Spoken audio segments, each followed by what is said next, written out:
बिस्मिल्लाहिर्रहमानिर्रहीम। मेरा नाम बाबर ज़मान एडवोकेट है। मैं हाई कोर्ट में प्रैक्टिस करता हूँ और एज ए कारपोरेट कंसल्टेंट भी अपनी सर्विसेज प्रोवाइड करता हूँ। आज मुझसे एक सवाल पूछा गया कि हमारे इस मुल्क पाकिस्तान में लोग टैक्स फाइलिंग से घबराते क्यों हैं? क्यों ऐसा महसूस करते हैं कि अगर हम टैक्स फाइलिंग करेंगे तो खुदा ना खास्ता किसी शिकंजे में फंस जाएंगे या किसी ऐसी ग्रिप में आ जाएंगे जिससे निकलना मुश्किल हो जाएगा।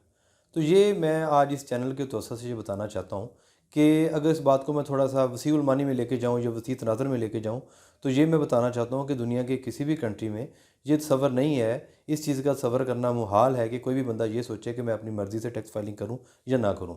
ये कंपल्सरी है, ये मैंडेटरी है, ये करना पड़ता है और जो भी आदमी इस क्राइटेरिया पे पूरा उतरता है उसको ये फॉलो करने पड़ते हैं, जो भी रूल्स किसी भी मुल्क की रेलिवेंट जो रेवेन्यू अथॉरिटी है उसकी तरफ से लागू होते हैं। पाकिस्तान में इसकी मल्टीपल रीज़न है। सबसे पहली जो रीज़न है, जो पढ़े लिखे लोग जिस तरह से सोचते हैं वो ये सोचते हैं कि अगर हम टैक्स देंगे या टैक्स फाइलिंग करेंगे तो हमारी जो हुकूमत है वो हमें वो फैसिलिटीज़ प्रोवाइड नहीं करती। जिन कंट्रीज़ में 70% तक या 80% तक टैक्स वो लेते हैं, तो उनकी उनकी एजुकेशन, उनकी सिक्योरिटी, उनकी प्रोटेक्शन, उनके हेल्थ इश्यूज़ जो हैं, उनके कम्यूट के इश्यूज़ हैं या जितने भी रेस्ट ऑफ इश्यूज़ हैं वो उनको रिजॉल्व करते हैं।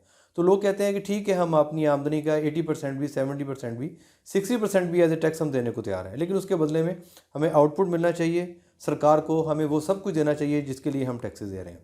पहली बात तो ये है कि लोग जब इस चीज़ को देखते हैं कि जो भी हम पैसा देंगे या जो भी पैसा हम ऑलरेडी दे रहे हैं, चाहे वो डायरेक्ट टैक्सेस की सूरत में है, चाहे वो इनडायरेक्ट टैक्सेस की सूरत में है, वो जब हमें वापस नहीं मिल रहा, हमें उसकी फैसिलिटीज़ नहीं मिल रही, तो हम टैक्स देने के लिए तैयार नहीं हैं। पहली बात होगी ये। दूसरी बात यह है कि लेस अवेयरनेस है। लोगों को ये नहीं पता कि टैक्स रिटर्न फाइलिंग क्या होती है, गोशवारे क्या होते हैं, FBR क्या है, किस तरीके से इसने अपना काम करना है। ये बेसिक पॉइंट इसका ये है कि सरकार को अपने डे टू डे अफेयर चलाने के लिए, अपने मामला चलाने के लिए रेवेन्यू कलेक्शन बहुत ज़्यादा ज़रूरी है। और जो वाहिद अदारा है जो आपकी रेवेन्यू कलेक्शन करता है और उस रेवेन्यू कलेक्शन को इक्वली डिस्ट्रीब्यूट करके आपके मुल्क के जो तमाम काम है, जो तरक्याती काम है या जो बजट बनता है या जो भी चीज़ें बनती हैं, उसमें उनको वो स्पेंड करता है। जब हम नहीं देंगे तो वो ये काम नहीं कर पाएंगे। सबसे पहली ज़रूरत तो ये है कि सरकार की तरफ से ये है कि इस सिस्टम को इस तरह का ट्रांसपेरेंट बना दिया जाए कि जो भी पैसे हम वहाँ पे दें वो एक प्रॉपर चैनल के थ्रू उसका जो समर है, उसकी जो आउटपुट है वो आम आवाम तक पहुँचे, ताकि लोग टैक्सेस देने पे रेडी हों। जो लोग रेडी हैं, जो लोग टैक्सेस देना चाहते हैं, उनके लिए सिस्टम इस कदर कॉम्प्लिकेटेड बन चुका है, उसके लिए वो जो ऑफिसर्स हैं, जो FBR के ऑफिशियल्स हैं, वो इस तरह कॉम्प्लिकेटेड बन चुके हैं कि वो उनकी बात सुनने को तैयार नहीं। जो टैक्स पेयर है वो अपनी बात समझा नहीं पा रहा, जो टैक्स अथॉरिटीज़ हैं, जो कलेक्शन अथॉरिटीज़ हैं, वो बात समझने को तैयार नहीं है। इसकी जो कॉम्प्लिकेशन है वो भी बहुत ज़्यादा इसमें इफ़ेक्ट करती है कि लोग टैक्स फाइलिंग को तैयार नहीं है।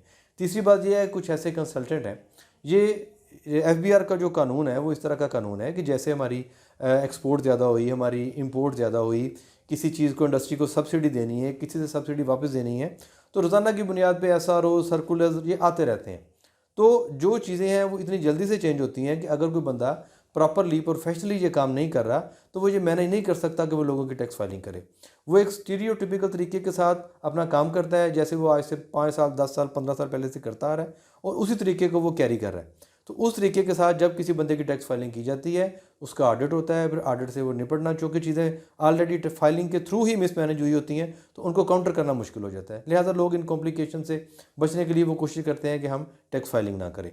फिर तीसरी बात यह है कि लोग ये समझते हैं कि अगर हमने टैक्स फाइलिंग की हमें टैक्स देना पड़ेगा। हालांकि ऐसी बात नहीं है। टैक्स आपके रेवेन्यू पे नहीं है, टैक्स आपकी सेविंग पे है।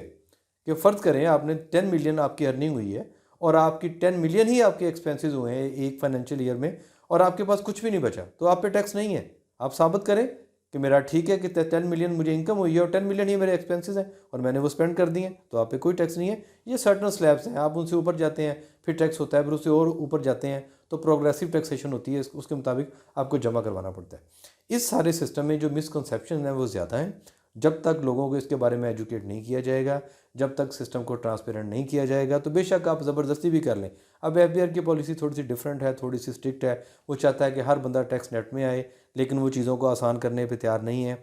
जो वकला हजरात हैं वो पढ़ने को तैयार नहीं हैं।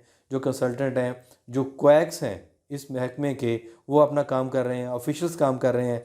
ऐसे लोग हैं जो प्रिंटिंग का काम करते हैं, फ़ोटो कापी का काम करते हैं, उन्होंने अपनी दुकानों पर लिख के लगाया कि टैक्स फाइलिंग करवाएं।